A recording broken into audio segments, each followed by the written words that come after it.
Hello, I'm Rachel Siegel, the Executive Director of the Primavera Fund, and I would like to welcome you to our Sterling Masterclass online series.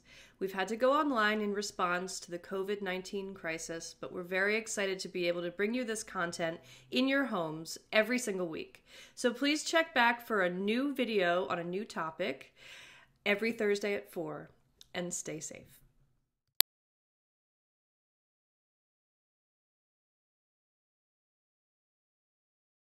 I'm Ranaan Meyer, professional bass player and educator. It's my pleasure to be here with all of you today. What I would like you to take away from this opportunity is to think about having fun as much as humanly possible when making music and practicing. What I'd like you to do is an exercise that possibly can become part of who you are as a musician.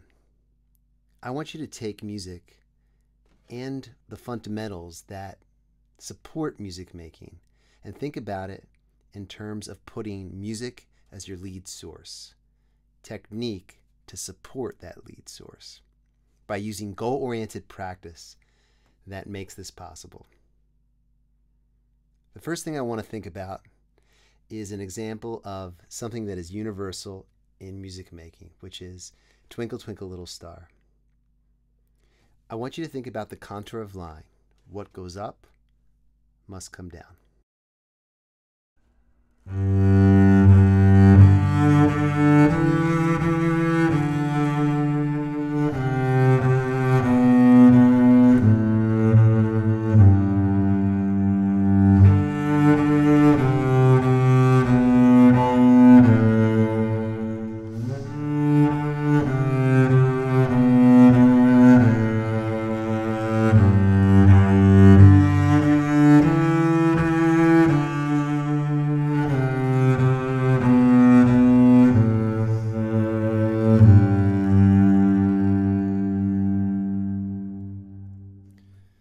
So in the same way that we just applied contour of line phrasing or up and down phrasing, what goes up must come down, we're going to do the same thing with this next piece of literature, the Koussevitzky theme, the Koussevitzky concerto written for the double bass, first movement. One of the things that I feel is very important is application. As a music student or a musician that just wants to get better, if you can teach yourself step by step how to take something that you learned and then apply it to the next piece of repertoire, you've saved yourself a lot of time and energy. And that's what I like to call smart practice. It's not always about how much you practice, but the quality of time that you spend in order to really get better.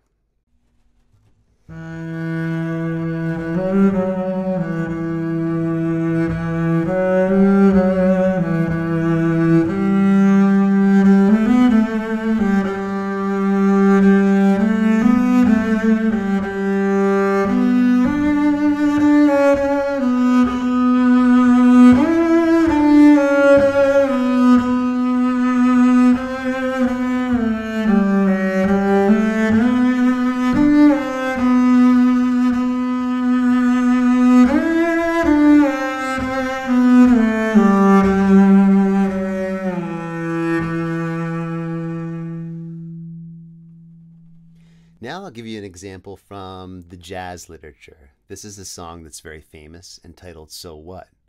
And even though it's jazz and not classical or romantic, it's very much the same type of goal, which is as you go up, you phrase up, and as you go down, you phrase down, using the contour of line.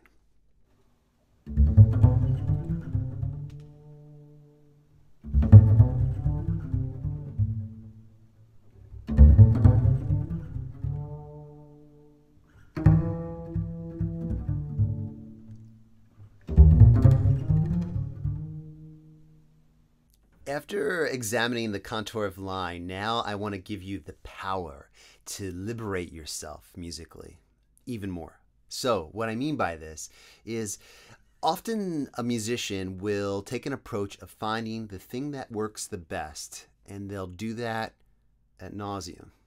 Now, that's not necessarily a bad thing. However, it's really important to me to explore. on the instrument. So for instance, by taking the same phrase and imagining it played in different ways, okay? Different texture, different color, different fingerings, different bowings, depending on what your instrument is.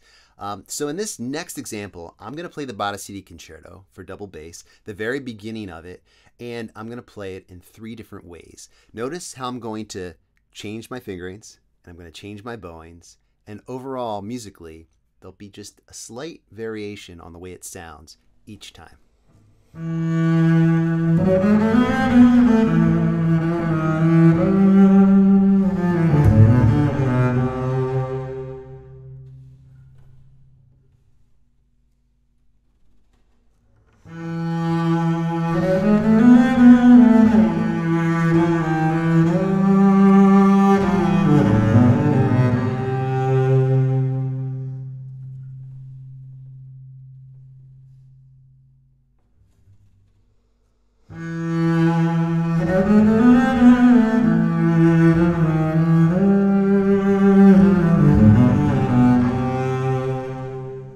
Now, with the same application, I'm going to take a jazz standard entitled Bag's Groove, and I'm going to apply different fingerings and strings.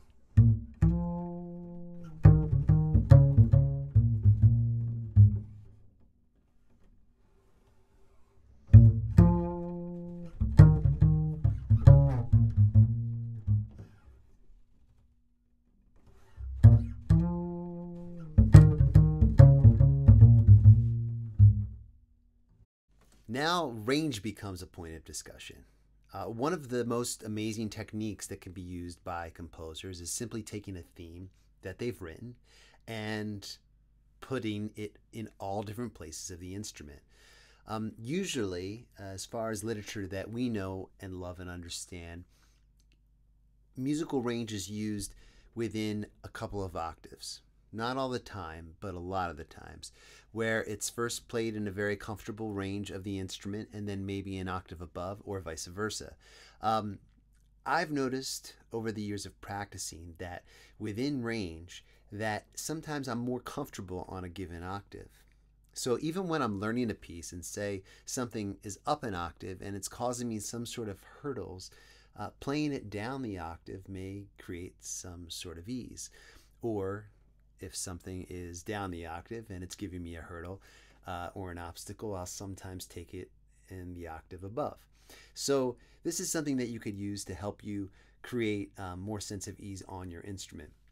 One of the things that I have observed with this exercise is that by simply using this feeling of comfort and emoting in an artistic way that makes you feel comfortable and more natural, you then could take that same feeling and apply it in the different octave, finding a new source of comfort.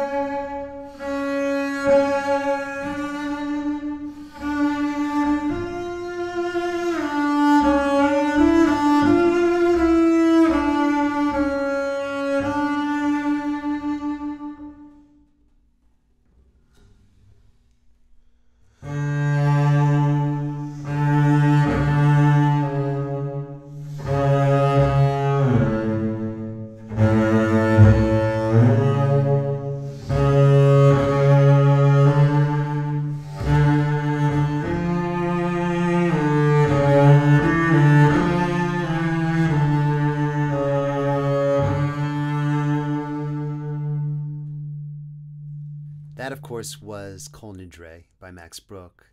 And that piece is an arrangement that the bass players, my people, have borrowed and made our own. I've played with those octaves throughout my career performing that piece. And I will probably continue to do so, meaning that I've switched or swapped out one octave for another as time has gone on based on the feeling that I've had or wanted to convey to an audience at that particular time. That goes into an arrangement, I think, hands down. This next selection is an excerpt from the theme from Hallelujah, by Leonard Cohen, and it's very much the same. I've explored playing it down the octave or up the octave. I've played this with my band, Time for Three, for years. I love this piece. It's dear to my heart. It speaks to me.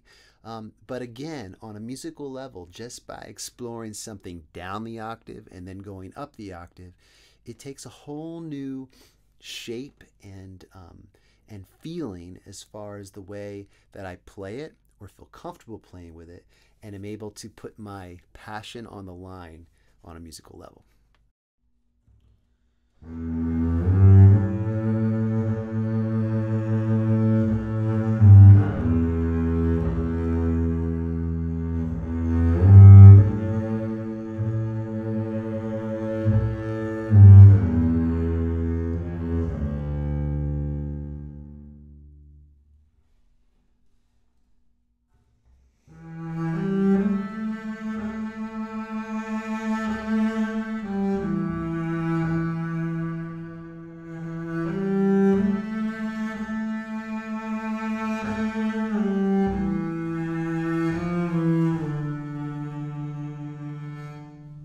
Often when I'm working with students or even colleagues, whatever it may be, whomever it may be, I ask a similar question.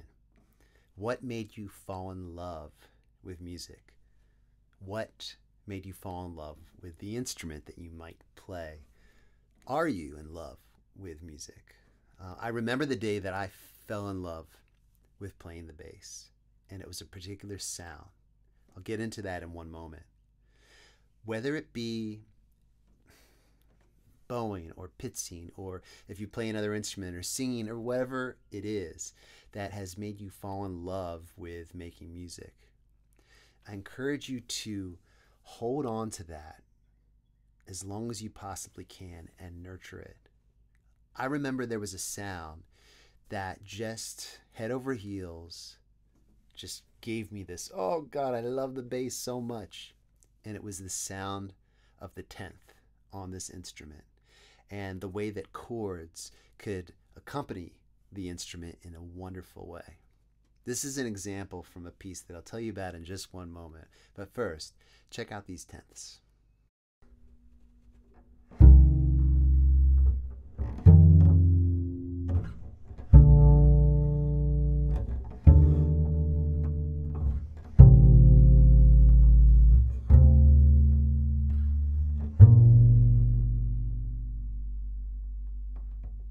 So that, of course, is a beautiful cycle of chords. However, it comes from a piece that I love to perform, the jazz piece, Autumn Leaves. In Autumn Leaves, I have discovered a way to accompany myself while playing the melody.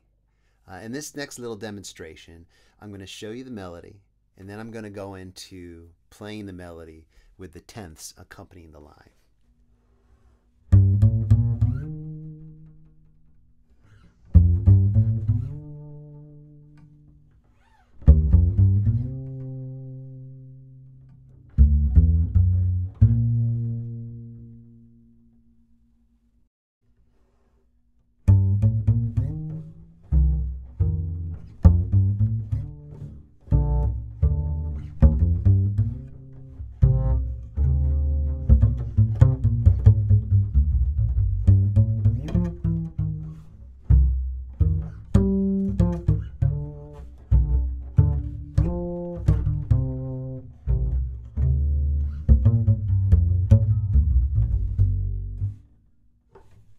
So I think a takeaway can be from this is that if you have goals that inspire your music making, you're going to find that you're getting better.